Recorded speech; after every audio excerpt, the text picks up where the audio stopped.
So hey friends, welcome back to my channel. I hope তোমরা সবাই ভালো আছো। আজকে আবার নতুন একটা ক্রাফট ভিডিও নিয়ে চলে এসেছি। আজকে আমি কার্ডবোর্ড, মিরর, সিল দিয়ে একটা ডিআইওয়াই করব। তো স্টার্ট করা যাক। প্রথমে একটা কার্ডবোর্ডকে আমার পছন্দ মতো একটা শেপ অনুযায়ী আমি কেটে নিয়েছি। তারপর হোয়াইট ফেব্রিক কালার করে নিলাম। তারপর এটাতে আমি একটা ওল্ড মিরর ছিল, পুরনো একটা আমার কাছে মিরর ছিল, তো সেটাকে আমি এখানে কাজে লাগাবো।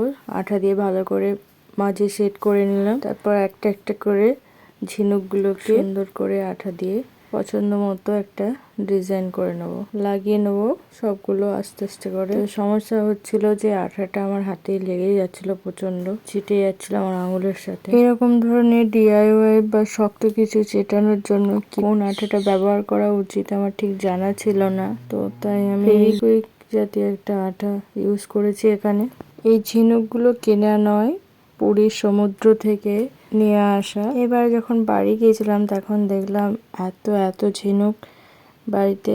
তারপরে বোন বললো এগুলো সব আমি পুরীতে গিয়েছিলাম তখন কুড়িয়ে এনেছি সেখান থেকে। তো দেখা মাত্রই আমি কিছুটা নিয়ে এসেছি। আমি ভাবলাম কিছু একটা করা যাক এটা দিয়ে, তো সেই জন্য এই পুরোনো মিররটা দিয়ে আমি একটু ডেকোরেট করতে বসে গেছি। ঝিনুকের সাথে তো একটু মুক্ত দিতেই হয়, সেই জন্য আমার কাছে সাদা পুঁথির এরকম হার ছিল কিছু, সেগুলোই আমি ছিঁড়ে পুঁথিটা বের করে নিয়ে ঝিনুকের উপর সুন্দর করে ডেকোরেট করে দিলাম।